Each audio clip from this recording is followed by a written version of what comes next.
దేవుని మాట కార్యక్రమానికి ప్రతి ఒక్కరిని ప్రేమపూర్వకంగా ఆహ్వానిస్తూ ఉన్నానండి. దేవుని పెట్ట ప్రతి ఒక్కరికి వందనాలు. నీ చేతిలో ఏమీ లేకపోయినా ఆయన మాట నీతో ఉంటే చాలు. నువ్వు కుప్పకూలిపోయినా, పరిస్థితులన్నీ నీకు వ్యతిరేకంగా ఉన్నా, అందరూ నిన్ను విడిచిపెట్టినా, నువ్వు నమ్మిన వారు, ప్రాణంగా ప్రేమించిన వారు దూరం అయిపోయినా, నువ్వు పడిపోకుండా నిన్ను నిలబెట్టేది ఆయన మాటే. నువ్వెదుర్కొంటున్న పరిస్థితులను బట్టి, మాటలను బట్టి, ఇంకా నేను ఎంతకాలం ఇలానే ఉండాలి అని నువ్వు కృంగిపోతూ ఉండగా, ఇంతవరకు నిన్ను నిలబెట్టింది నీ బలమా, నీ శక్తా కాదు కదా, ఆయన మాటే. ఇక మీదట కూడా ఆయన మాటే నిన్ను నిలబెడుతోంది. అయితే ఈరోజు దేవుడు మన కొరకు సిద్ధపరిచిన ఆయన శ్రేష్టమైన వాగ్దానం చూద్దామండి. 33వ కీర్తన 4వ వచనము. యెహోవా వాక్యము యథార్థమైనది, ఆయన చేయనిదంతయు నమ్మకమైనది. ఆమేన్. దేవుడి రోజు మనతో మాట్లాడుచున్న ఆయన మంచి మాట, యెహోవా వాక్యము యథార్థమైనది. ఆమేన్. ఏంటండి? యెహోవా వాక్యము యథార్థమైనది. ఆయన ఏ మాట అయితే ఇచ్చారో అది తప్పక మన జీవితంలో నెరవేర్చే దేవుడు. ఆయన వాక్యం ద్వారా మనతో మాట్లాడుతున్న దేవుడు. ఆయన మాటల్లో సున్నాయనను పొల్లైన పోదు. ఆయన ఏది మాట్లాడారో అది యథార్థమైనది, అది ఖచ్చితంగా జరిగేది. నీకు ఏ వాగ్దానం ఇచ్చారో వాగ్దానముల నుంచి దేవుడు ఏది మాట్లాడారో అది తప్పక దేవుడు నీ జీవితంలో జరిగించబోతున్నారు. ఆయన చేయనిదంతయు నమ్మకమైనది, అది మన మంచిగా ఆయన జరిగిస్తూ ఉన్నారు.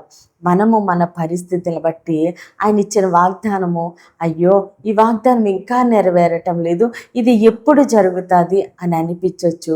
లేదంటే ఈ విషయంలోని ఇది అడిగితే దేవుడు ఇలా చేశారేంటి, ఈ విషయంలో ఎందుకు దేవుడు నాకు ఈ విధంగా చేశారు అనిపిస్తుంది.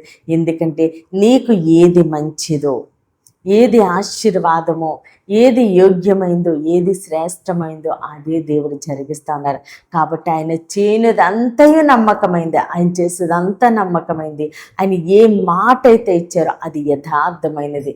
కాబట్టి మనుషులను నమ్ముకుని, మనుషుల యొక్క మాటలు విని మోసపోయి, లోకంలోనికి వెళ్ళిపోయి, అపవాదికి చోటిచ్చి నువ్వు ఇంకా ఇంకా ఇంకా బాధలకు గురవ్వకుండా దేవుడు మాట యందు నమ్మిక ఉంచు. ఆయన ఇచ్చిన మాట యథార్థమైంది, అది తప్పకుండా నా జీవితంలో జరుగుతుంది అని నిరీక్షణ కలిగి ఉండు.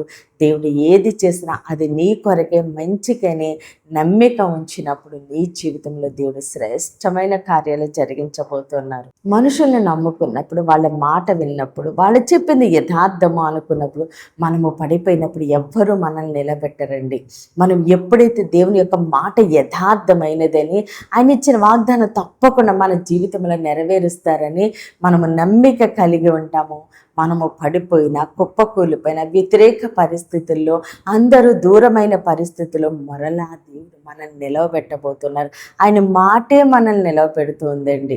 ఎవ్వరూ నిలవబెట్టలేరు. మన శక్తి కాదు, మన బలము కాదు, మన డబ్బు కాదు, ఏది కూడా మనల్ని నిలవబెట్టలేదు. కానీ దేవుని యొక్క ఉచితమైన కృపను బట్టి ఆయన వాక్యమే మనల్ని నిలబెడుతుంది. కాబట్టి ఆయన వాక్యం యందు నమ్మిక ఉంచుదామండి. ఆయన మనల్ని దీవించి ఆశీర్వదిస్తూ ఉండగా సమస్త ఘనత, మహిమ, ప్రభావాలు మనము దేవునికే చెల్లిందామండి. కొద్ది మాటలు దేవుడు మన వెనుకల్లో దీవించి ఆశీర్వదించునుగాక. ఆమేన్. ప్రేర్ చేసుకుందామండి. అందరూ కనులు మూసుకుని ప్రేర్లోకి ఉంచండి. మహోన్నతుడ, మహాగణుడ, పరిశుద్ధుడా, నీకే స్తోత్రాలు, వందనాలు తండ్రి. ఇచ్చిన వాగ్దానం మా జీవితాల్లో నూరంతలుగా ఫలించునుగాక. దైవజనుల వారి కుటుంబాలు, సంఘాలు, పరిచర్యలు యేసు నామములని దీవించబడునుగాక. యెరూషలేముకు యేసు నామములని క్షేమము కలుగునుగాక. ఈరోజు పుట్టినరోజు, పెళ్లి రోజు జరుపుకుంటున్న ప్రతి ఒక్కరికి సంవత్సరం ఒక ఆశీర్వాదకరముగా ఉండునుగాక. దేవుని మాట పరిచర్యలో పాలిభాగస్తులే భారం కలిగి ప్రార్థన చేసిన ప్రతి ఒక్కరిని దేవుడు బహుగా దీవించి ఆశీర్వదించునుగాక. అనారోగ్యంతో ఉన్న బిడ్డలకి యేసు నామములో సంపూర్ణ స్వస్థత, విడుదల కలుగునుగాక. మూయబడిన ప్రతి గర్భము యేసు నామములనే తెరవబడునుగాక. వివాహాలు కావాల్సిన బిడ్డలకి వేస్తున్నాంలో ఘనమైన వివాహములు జరుగునుగాక. యవ్వన బిడ్డలకి వేస్తున్నాంలో మంచి భవిష్యత్తు కలుగునుగాక. ప్రతి బిడ్డ రాకపోకలందునూ దేవుడు తోడుగా ఉండి క్షేమమైన ప్రయాణం అనుగ్రహించునుగాక. అయ్యా, ప్రతి బిడ్డ నీ చేతులకు అప్పగిస్తూ చిన్న ప్రార్థన పాదసల్ని చేర్చుకోమని యేసుక్రీస్తు అతి పరిశుద్ధ నామందు బ్రతిమాలి వేడుకుంటున్నాం మా తండ్రి. ఆమేన్, ఆమేన్, ఆమేన్. దేవుడు మిమ్మల్ని మీ కుటుంబాన్ని దీవించి ఆశీర్వదించునుగాక. ఆమేన్.